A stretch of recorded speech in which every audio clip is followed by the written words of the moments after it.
Je vais commencer directement avec le verset qui a retenu mon attention et que j'ai eu à cœur de vous partager en introduction.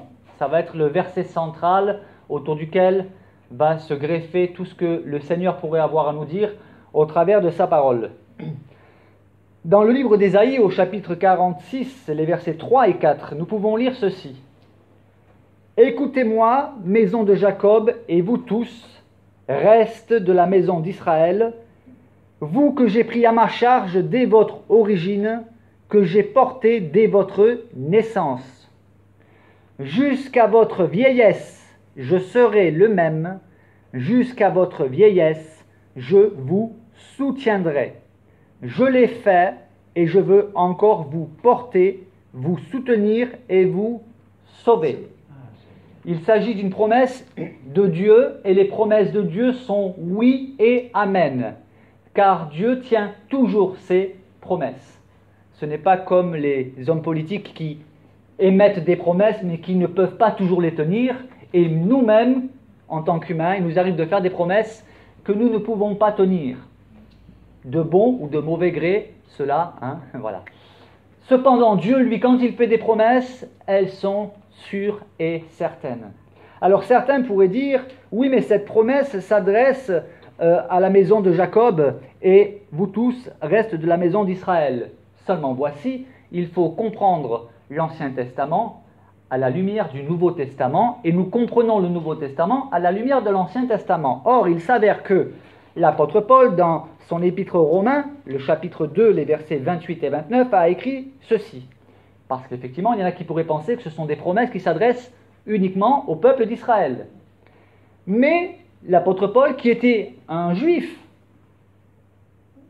a écrit ceci. Le juif, c'est-à-dire le juif dans le sens celui qui a été appelé par Dieu, celui qui a été élu, il dit, c'est dire la connaissance spirituelle, l'intelligence spirituelle que l'apôtre Paul a développée une fois que la lumière de Christ s'est faite en lui. Il écrit, « Le juif, ce n'est pas celui qui en a les apparences, et la circoncision, ce n'est pas celle qui est visible dans la chair, mais le juif, c'est celui qui l'est intérieurement, et la circoncision, c'est celle du cœur, selon l'esprit de Dieu, et non selon la lettre. La louange de ce juif ne vient pas des hommes, mais de Dieu. » Nous comprenons à travers ce court développement, parce que toute l'épître aux Romains en parle, nous comprenons que nous sommes élus, nous qui sommes en Jésus-Christ. La parole de Dieu nous l'enseigne. Déjà dans l'Ancien Testament, Dieu dit « Ma maison sera appelée une maison de prière pour tous les peuples. » Le peuple élu était un peuple témoin de l'œuvre de Dieu. Et ainsi la promesse qui est faite « Jusqu'à votre vieillesse, je serai le même, jusqu'à votre vieillesse, je vous soutiendrai », elle est valable pour tous ceux qui sont devenus juifs, entre guillemets, c'est-à-dire élus dans la nouvelle alliance, c'est-à-dire nous qui sommes chrétiens. Ainsi, les promesses de l'Ancien Testament deviennent vraies pour nous. Mais la tentation pourrait paraître grande de se dire « Oui, d'accord, une promesse a été faite jusqu'à votre vieillesse, mais ce sont que des paroles finalement. » Certains pourraient dire « Ce ne sont que des paroles. » Et nous pouvons effectivement, à la lumière de certaines épreuves que nous vivons, nous dire « Mais Seigneur mon Dieu, elle était où ta fidélité dans telle ou telle épreuve ?» Et pourtant, c'est souvent après l'épreuve que nous réalisons que Dieu nous a portés dans l'épreuve, car Dieu ne nous a pas promis que nous n'aurions pas d'épreuve. Jésus, la parole de Dieu faite chair, a dit « Vous aurez des tribulations dans le monde. » Les tribulations, c'est des souffrances, des afflictions, mais je serai avec vous. Prenez courage, je suis avec vous tous les jours jusqu'à la fin du monde. Le Seigneur n'a pas promis que lorsque nous allons prendre de l'âge, nous serons épargnés des rhumatismes. Il n'a pas dit que nous serons épargnés de perdre la vue, de perdre l'ouïe et une certaine mobilité, mais il a promis d'être avec nous dans nos difficultés, afin de nous porter, comme il le dit. Il va plus loin. Dans Ésaïe, chapitre 49, verset 15, nous pouvons lire, c'est Dieu qui parle. Une femme oublie-t-elle l'enfant qu'elle allait? Normalement, non.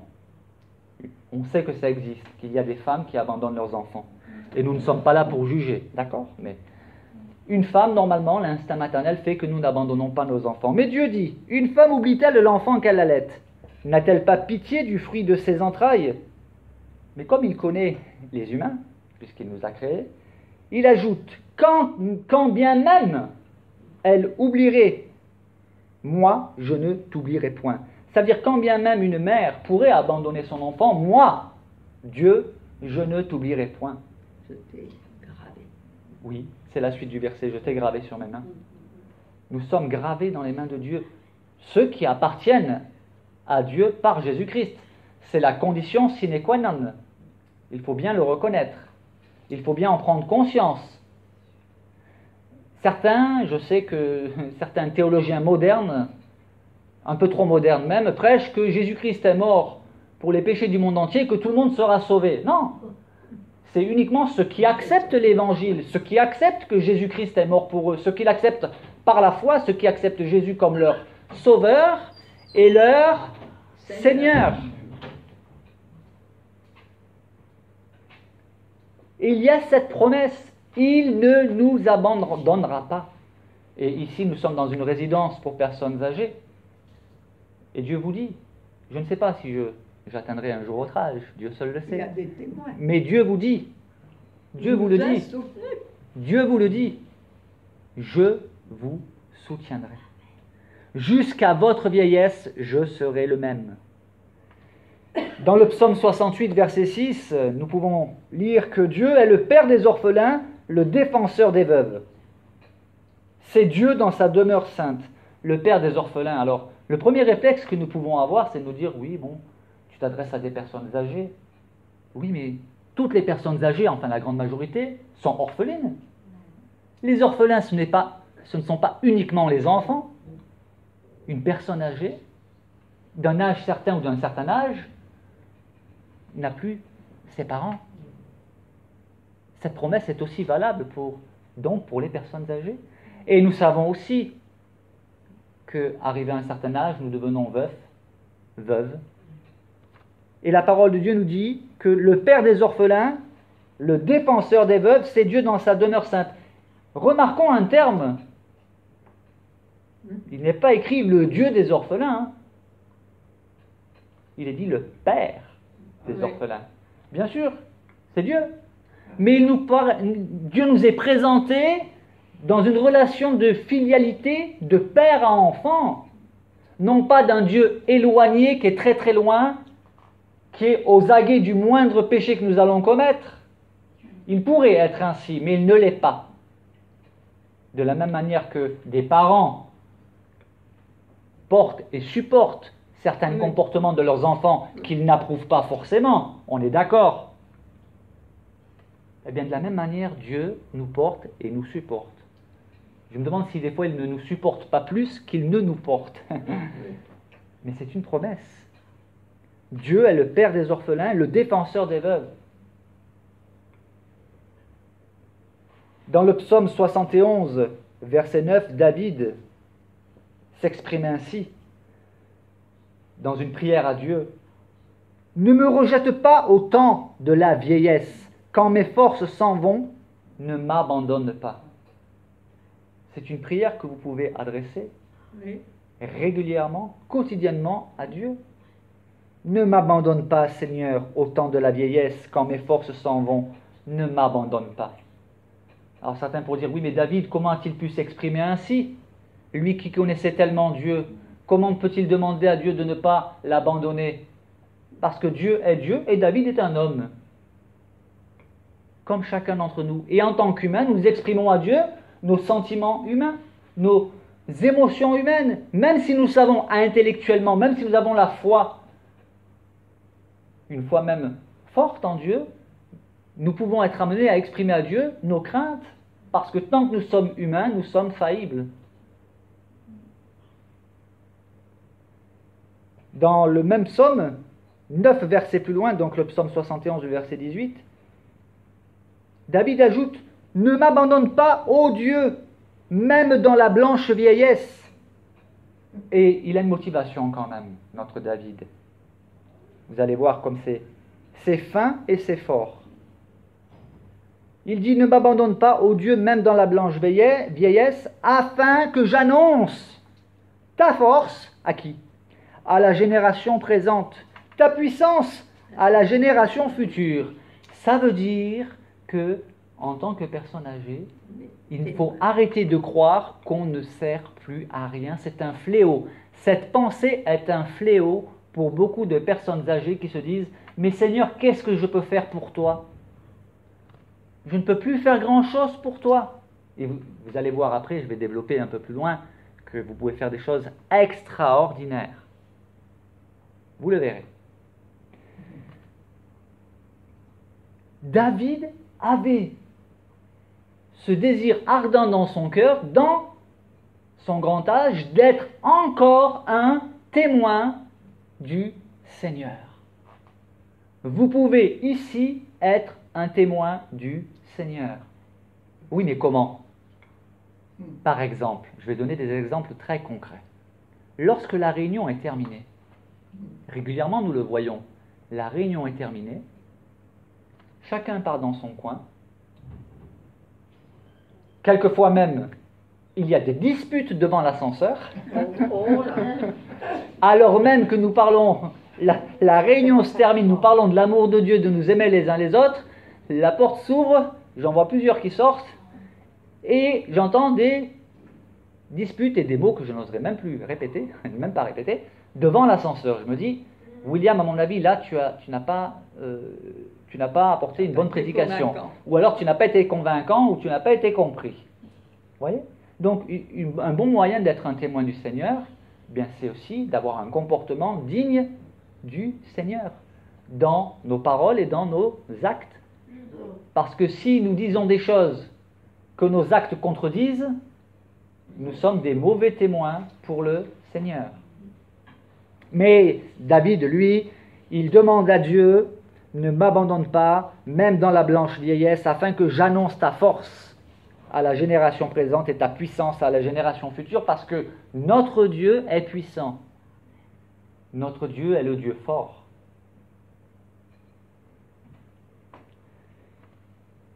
Voilà, mais je ne porte pas de fruits, Seigneur. Certains pourraient dire, n'est-ce pas?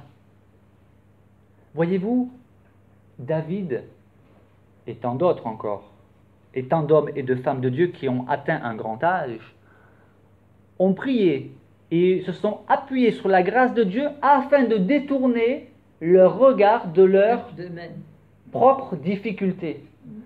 Parce qu'effectivement, il est évident que vous avez des problèmes, vous avez des difficultés, vous avez des tristesses. Mais David priait pour l'entourage. Il savait qu'il était proche du grand départ. Et il voulait témoigner de la puissance de Dieu, de la force de Dieu. Le Dieu qui exauce les prières, le Dieu qui entend. Le Dieu qui est aussi mystérieux. Et nous allons le voir. Et dans le psaume 92, les versets 15 et 16, il est dit, concernant les justes, et nous allons voir qui sont les justes, concernant ceux qui sont justes, il est dit, ils portent encore des fruits dans la vieillesse. Ils sont pleins de sève et verdoyants. Pourquoi? Pour faire connaître que l'Éternel est juste. Dans leur grand âge, ils portent encore des fruits. Mais qui sont les justes? Est-ce que nous sommes justes par nous-mêmes? Non, nous sommes justifiés parce que Jésus-Christ est notre justice. Jésus-Christ est notre sanctification. Jésus-Christ est notre rédemption. Jésus-Christ est notre salut. Sola Christus. Jésus seul. J'ai entendu récemment une excellente prédication d'un pasteur de Belgique. Le thème de sa prédication, c'était Jésus seul. Ce qui est important, ce n'est pas que nous soyons protestants, catholiques, pentecôtistes, baptistes. Je ne suis pas important. William Conductier n'est pas important. Celui qui est important, c'est Jésus-Christ. Et porter des fruits dans la blanche vieillesse, c'est pour les justes, pour ceux qui sont justifiés. Et si nous appartenons à Christ, si nous sommes revêtus, non pas de notre propre justice, mais de la justice de Christ, alors nous faisons partie de ceux dont le verset nous parle. Nous portons encore des fruits dans la blanche vieillesse. Il y a aussi un commandement, un très ancien commandement qui se trouve dans le livre du Lévitique, chapitre 19, verset 32, qui indique l'importance que les personnes âgées ont pour Dieu, mais qu'elles doivent aussi avoir pour tout un chacun. Et je me réjouis réellement de constater que les humains, nous les humains, croyants ou incroyants, peu importe, nous sommes sensibles à la cause des enfants. Oui. Ça touche tout le monde. Tout le monde est touché par une image d'un enfant qui meurt de faim, qui n'a que la peau sur les os. Oui. Mais comment se fait-il que nous ne soyons pas aussi touchés, ébranlés dans nos émotions par les souffrances des personnes âgées? J'ai longuement réfléchi sur ce phénomène qui est triste. Je me suis posé la question si finalement ce n'est pas parce que, au fond de nous-mêmes, il y a un rejet de la vieillesse. Nous ne voulons pas voir le grand âge, parce que le grand âge nous fait peur, alors que l'enfance, c'est l'avenir. On se dit l'enfant, il a de l'avenir, mais la personne âgée, elle a déjà sa vie derrière elle. Mais Dieu, que dit Dieu? Comment Dieu s'exprime? Dieu a-t-il laissé des commandements? Oui, et nombreux, mais je vais en citer un. Dans le livre du Lévitique, chapitre 19, verset 32, Dieu ordonne: tu te lèveras devant ceux qui ont des cheveux blancs. Tu honoreras la personne du vieillard ou du grand âge. C'est un mot qui peut choquer aujourd'hui, mais qui ne choquait pas à l'époque. Hein. Tu honoreras, honorer s'il vous plaît, tu honoreras la personne du vieillard. C'est ainsi que tu manifesteras que tu as un saint respect de ton Dieu. Je suis l'Éternel. Dieu s'exprime. Ça veut dire que si je dis oui, moi j'ai foi en Dieu, je respecte Dieu, je crois en Dieu, j'ai une grande foi en Dieu, je sers Dieu, j'aime Dieu, mais que je n'honore pas les personnes âgées, je contredis l'affirmation précédente, à savoir de dire que j'aime Dieu. Si je dis que j'aime Dieu, mais que je n'aime pas les personnes âgées, que je ne les honore pas, je suis un menteur. Jean dit, si je dis que j'aime Dieu, mais que je n'aime pas mon frère ou ma sœur, que je vois, je suis un menteur. Il y a des personnes comme ça qui ont un grand amour, une grande adoration, une grande dévotion pour Dieu, mais ils ont de la haine dans le cœur pour des humains qui ont été créés à l'image de Dieu, nous dit la parole de Dieu. Nous avons été créés à l'image de Dieu. Et Jésus va encore plus loin, il nous demande d'aimer même nos ennemis, même ceux que nous n'aimons pas, naturellement, parce que dans notre nature, il y a des personnes que nous n'aimons pas.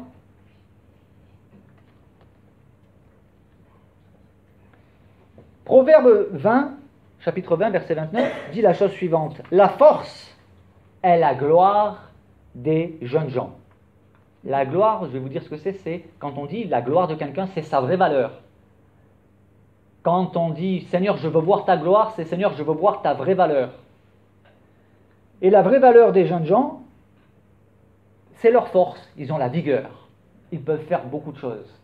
Ils peuvent croquer le monde à pleines dents, comme on dirait. Et les cheveux blancs sont l'ornement des vieillards. Alors certains se disent, ah bon, les cheveux blancs, Seigneur, j'en perds beaucoup des cheveux, j'ai même attrapé des cheveux blancs avant l'heure.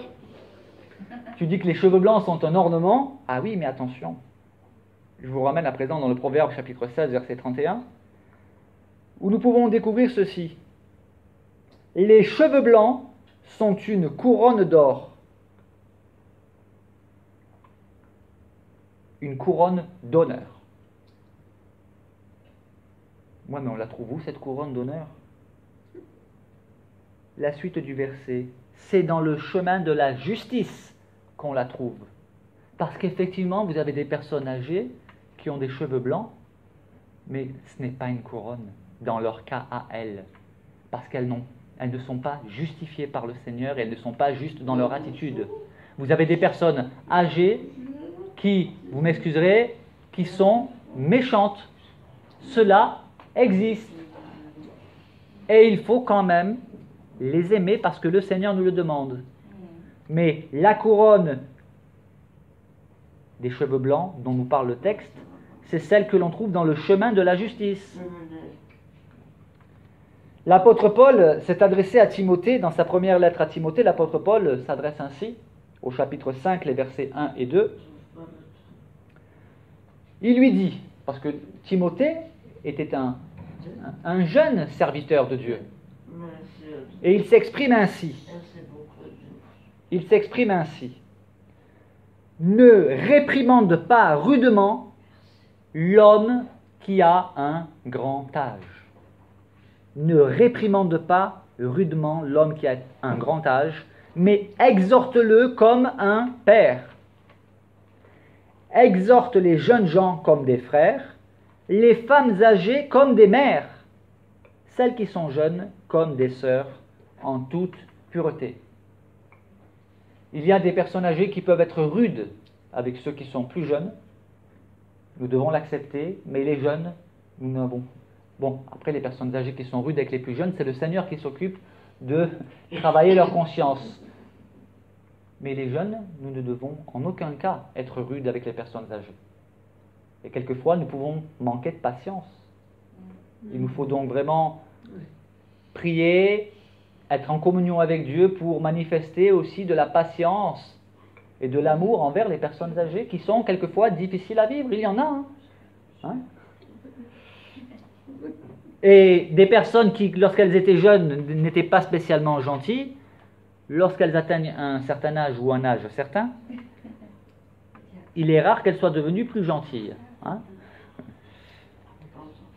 Le roi David s'est écrié la chose suivante: j'ai été jeune, j'ai vieilli, et je n'ai point vu le juste abandonné, ni sa postérité mendiant son pain. Là, on a le témoignage d'un homme qui a été jeune, qui a vieilli et qui a vécu toute sa vie avec Dieu. Il a connu des déboires.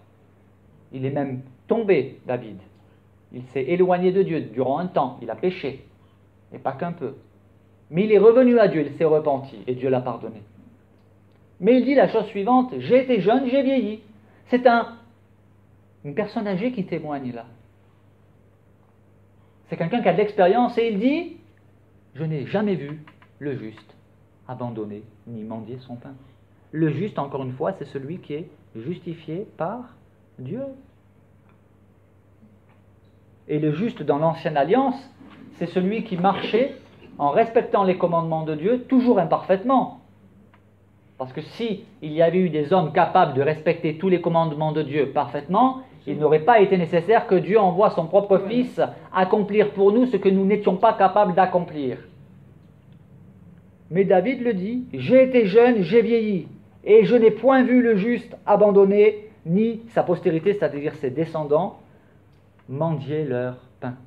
Car Dieu est fidèle. Alors je vous ai préparé une petite liste de quelques personnages. Il y en a tellement dans la Bible. Des personnes âgées, hommes ou femmes, que Dieu a appelées, que Dieu a utilisées pour sa gloire, que Dieu a encouragées. Des personnes âgées que Dieu a honorées et qui ont même été des serviteurs et des servantes efficaces dans leur grand âge par la puissance de Dieu. Le premier couple dont je vais parler, c'est Abraham et Sarah. Abraham avait 75 ans, Sarah en avait 66. Ils n'avaient pas d'enfants. Abraham était un homme très riche, mais pas d'enfants, pas de descendance. Et lorsque Abraham a 75 ans, Dieu lui révèle qu'il va avoir une descendance impossible à compter. C'est la descendance des enfants par la foi. Ce n'est pas uniquement la descendance selon la chair, mais aussi la descendance selon la foi, puisque Abraham est appelé le père de la foi, le père des croyants. À 75 ans, Dieu l'appelle. Il lui annonce qu'il va avoir une postérité, et 25 ans vont se dérouler avant que la promesse s'accomplisse. Abraham et Sarah. Elle avait 91 ans lorsque Isaac est né, et Abraham en avait 100. Dieu a de l'humour. Ça les a fait rire d'ailleurs. Raison pour laquelle ils ont appelé Isaac leur fils, qui veut dire rire, ou il rit. Abraham et Sarah. George Muller, un homme de Dieu remarquable par la grâce de Dieu, est parti missionnaire à l'âge de 70 ans. Et pendant 17 ans, il a voyagé à travers le monde pour témoigner de ce que Dieu avait accompli au travers des orphelinats et des missions. Moïse. Dieu l'appelle pour aller délivrer son peuple esclave en Égypte. Et lorsque Dieu appelle Moïse, Moïse a 80 ans. 80 ans. Il a vécu 40 ans en Égypte, 40 ans d'exil, de fuite, à s'occuper des moutons. Donc c'était déjà une préfiguration de ce qu'il devrait faire plus tard. Être un berger, c'est étymologiquement, quand on parle de pasteur, un pasteur est un berger. Et un berger est un pasteur. Ça veut dire s'occuper d'un troupeau, des personnes fragiles, dont il faut prendre soin. Et lorsque Moïse a 80 ans, Dieu l'appelle. Imaginez que Dieu vous appelle et vous dise « J'ai une mission pour toi ». « Ah bon Seigneur, mais j'ai déjà 80 ans. » « Oui, mais j'ai une mission pour toi. » « Mais j'en crois pas mes oreilles. » « Ben, tu en croiras tes yeux, car je vais le faire. » Et alors Caleb, j'aime beaucoup Caleb. Et là, je vais vous lire le texte qui se trouve dans Josué, le chapitre 14, les versets 6 à 14. Alors, qui était Caleb? Il faut savoir que Moïse avait envoyé 12 espions dans la terre de Canaan.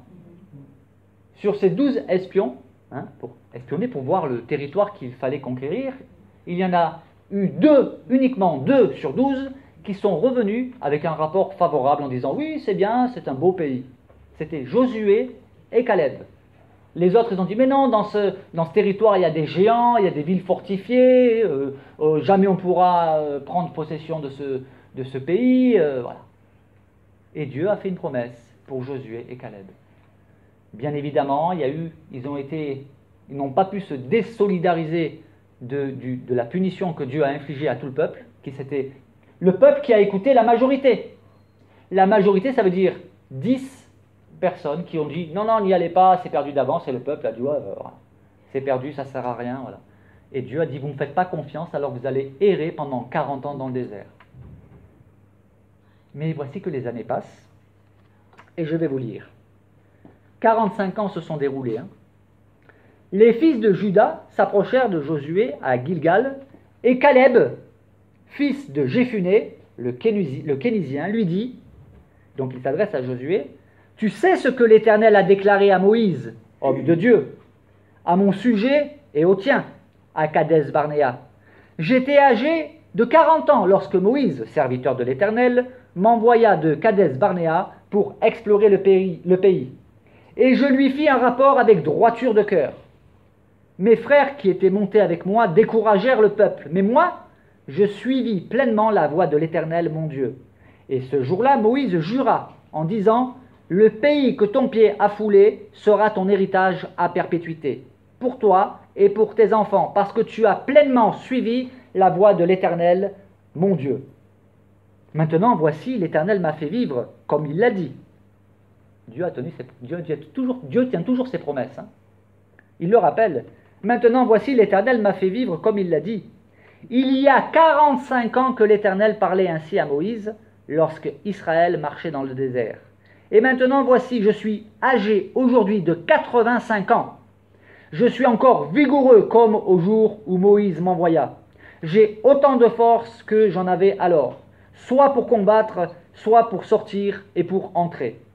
Donne-moi donc cette montagne dont l'Éternel a parlé dans ce temps-là, car tu as appris alors qu'il s'y trouve des Anakim, et qu'il y a des villes grandes et fortifiées. L'Éternel sera peut-être avec moi, et je les chasserai, comme l'Éternel a dit.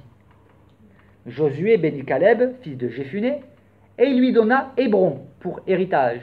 C'est ainsi que Caleb, fils de Jéphuné, le Kénizien, a eu jusqu'à ce jour Hébron pour héritage, parce qu'il avait pleinement suivi la voie de l'Éternel, le Dieu d'Israël. 85 ans.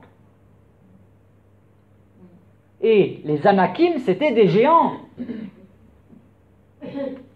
Cette force qu'il avait, vous croyez qu'elle venait d'où? De sa foi.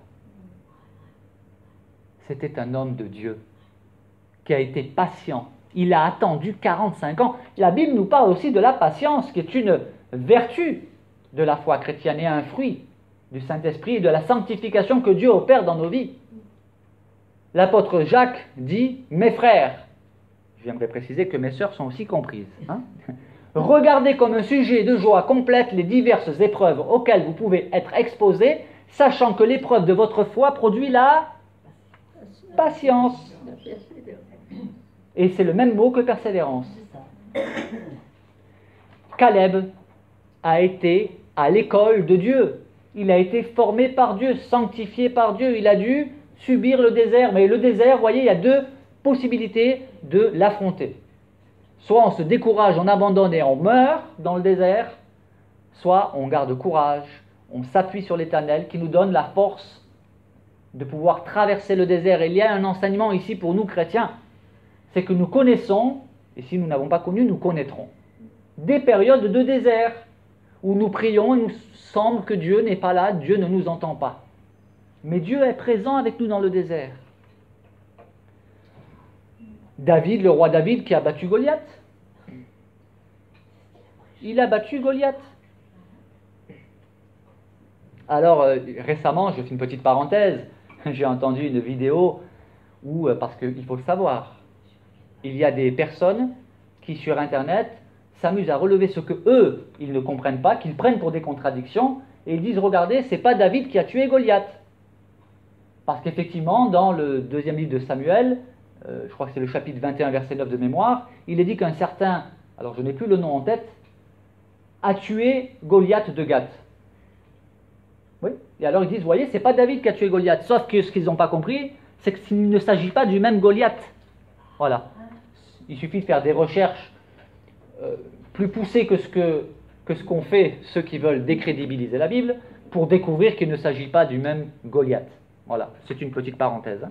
Mais notre David qui a effectivement tué Goliath, notre David qui a remporté des grandes victoires, notre David aussi qui a lamentablement chuté lorsqu'il a péché contre Dieu, mais notre David aussi qui s'est glorieusement repenti de son péché, c'est pour ça que c'était un homme de Dieu, un homme selon le cœur de Dieu, notre David qui a vieilli, qui dans son grand âge a pu dire « J'ai été jeune, j'ai vieilli, je n'ai point vu le juste abandonné, ni sa descendance manger son pain », est un exemple aussi pour les personnes âgées et pour ceux qui un jour peut-être deviendront eux-mêmes des personnes âgées. Gardez cette vigueur, mais voyez-vous, on ne garde pas la vigueur comme ça avec un claquement de doigts. Il faut maintenir la relation avec Dieu, la proximité avec Dieu, l'intimité avec Dieu, et cette intimité, cette proximité avec Dieu se vit comment? Aller à l'église, c'est bien, mais ce n'est largement pas suffisant. Il faut avoir une relation personnelle avec Dieu par la prière et la méditation de sa parole. Pas la lecture de la parole, mais la méditation, je ne le dirai jamais assez. Vous avez des érudits qui lisent la Bible pour la décrédibiliser. Mais pour celui qui est honnête et qui prend le temps de méditer la Bible, de chercher à comprendre, il découvre des merveilles. Je continue avec Siméon.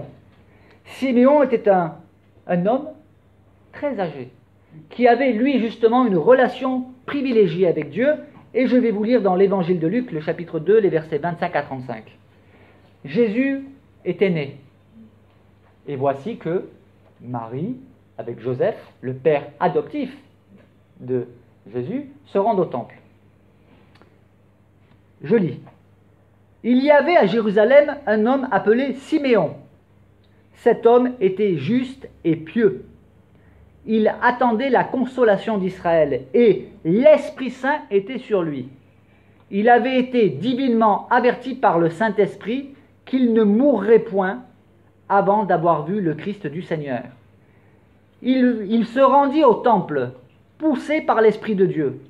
Et, comme les parents apportaient le petit enfant Jésus pour accomplir à son égard ce qu'ordonnait la loi, il le reçut dans ses bras. Il bénit Dieu et dit « Maintenant, Seigneur, tu laisses aller ton serviteur s'en aller en paix selon ta parole, car mes yeux ont vu ton salut, salut que tu as préparé devant tous les peuples, lumière pour éclairer les nations et gloire d'Israël ton peuple. » Son père et sa mère étaient dans l'admiration des choses qu'on disait de lui. Siméon les bénit et dit à Marie, sa mère. Nous voyons qu'il s'adresse à sa mère. Il ne s'adresse pas aux père adoptif, il s'adresse à la mère. Voici, cet enfant est destiné à amener la chute et le relèvement de plusieurs en Israël, et à devenir un signe qui provoquera la contradiction. Et à toi-même, une épée te transpercera l'âme, afin que les pensées de beaucoup de cœurs soient dévoilées. Nous savons que cette prophétie s'est accomplie. Pour une mère, voir l'enfant qu'elle a porté mourir de la sorte, je tiens à préciser que Jésus, c'est le corps de Jésus qui est mort. Ce n'est pas la divinité de Jésus. Je dis cela parce que récemment j'ai vu une vidéo dont le titre est « Dieu ne meurt pas ». Et ils ont voulu démontrer dans cette vidéo que Jésus ne pouvait pas être Dieu parce que comme Dieu ne meurt pas, Jésus ne pouvait pas être Dieu. Donc j'ai fait une vidéo pour expliquer que c'est pas Jésus la divinité, c'est pas Jésus divin qui est mort, c'est son corps. D'ailleurs dans Philippiens, dans les épîtres, Philippiens, Colossiens, etc., est expliqué que c'est le corps de Jésus qui a été livré en spectacle. Spectacle, c'était pas un spectacle comme on l'entend aujourd'hui, c'est un triste spectacle, mais qui a manifesté le salut de Dieu et l'obéissance parfaite de Jésus. Et cet enfant est destiné à amener la chute et le relèvement de plusieurs. La chute de tous ceux qui ont rejeté Jésus et le relèvement de tous ceux qui ont cru en lui. Et il provoquera la contradiction lorsque nous étudions l'histoire de l'Église, l'histoire des oppositions contre l'Évangile, contre la divinité de Jésus-Christ. Jésus-Christ, aujourd'hui encore, provoque la contradiction. Il n'a jamais écrit un cantique, il n'y a aucun personnage qui peut se vanter d'être au bénéfice, d'être au centre d'autant de cantiques et de chants qui ont été composés en l'honneur d'un personnage. Il n'a jamais écrit de ses propres mains un livre, et il n'y a aucun personnage qui peut se vanter de dire, voilà, qui est au centre de tant de livres qui ont été écrits sur un personnage. Jésus a bouleversé l'histoire de l'humanité. Allons plus loin, on arrive à la conclusion. Anne, c'est tout de suite après. C'est toujours dans l'évangile de Luc, chapitre 22, c'est les versets suivants, 36 et 38. Le texte nous parle d'une certaine Anne, qui servait Dieu dans le temple. Je vous lis. Il y avait une prophétesse, une femme prophète, une prophétesse qui parlait de la part de Dieu. Anne, fille de Phanuel, de la tribu d'Azer. Elle était fort avancée en âge, et elle avait vécu 7 ans avec son mari, depuis sa virginité. Restée veuve, et âgée de 84 ans, elle ne quittait pas le temple, et elle servait Dieu nuit et jour dans le jeûne et dans la prière. Étant arrivée, elle aussi, à cette même heure, donc c'est lié avec l'histoire précédente, avec Siméon, elle louait Dieu, et, écoutez bien, c'est merveilleux, elle parlait de Jésus à tous ceux qui attendaient la délivrance de Jérusalem. Une femme d'un grand âge, 84 ans, elle avait vécu très peu d'années de bonheur, de mariage finalement. Et elle était restée veuve et s'était consacrée au Seigneur. Et c'était une femme, une vaillante combattante de l'Éternel dans la prière et dans le jeûne. Et elle témoignait. Elle parlait de Jésus autour d'elle. Alors, qui pourra dire aujourd'hui que les personnes âgées n'ont aucune utilité? En Christ, vous pouvez être vous êtes, vous qui vous confiez en Christ, peu importe votre âge, peu importe votre santé, même physique, même si vous ne pouvez plus parler, vous pouvez prier intérieurement. Et la prière, j'aimerais le rappeler, est l'arme la plus puissante que Dieu ait mis à notre disposition. Parce que lorsque nous prions, Dieu exauce véritablement. La prière est puissante parce que Dieu exauce. Elle est puissante à cause de la puissance de celui qui exauce. La prière en elle-même n'a aucun pouvoir. Mais la prière a de la puissance lorsqu'elle est inspirée par le Saint-Esprit, lorsque nous prions selon la volonté de Dieu. Et vous avez des hommes et des femmes de Dieu, de prière. On ne les voit pas publiquement. Ils ont ce qu'on appelle une vie cachée en Christ, une vie cachée avec Christ. Et ce sont des instruments entre les mains du Seigneur pour bouleverser la vie de plusieurs. La prière n'est pas une suite de formules ou de récitations. Ça, ce n'est pas de la prière. Ça, ce sont des récitations. Il y a des belles récitations.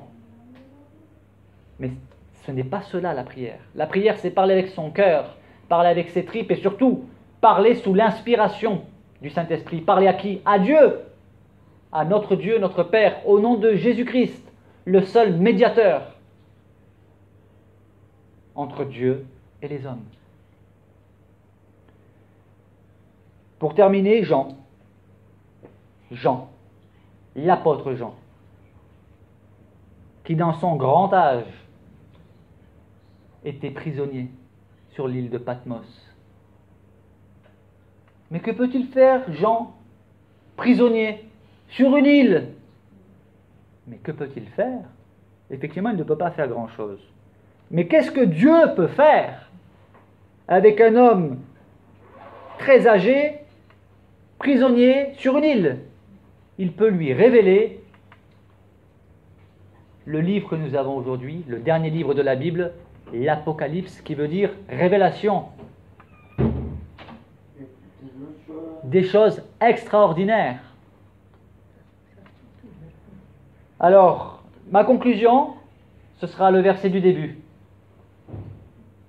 Écoutez-moi, maison de Jacob, et vous tous, restes de la maison d'Israël, vous que j'ai pris à ma charge dès votre origine, que j'ai porté dès votre naissance, jusqu'à votre vieillesse, je serai le même, jusqu'à votre vieillesse, je vous soutiendrai. Je l'ai fait, et je veux encore vous porter, vous soutenir, et vous sauver. Amen.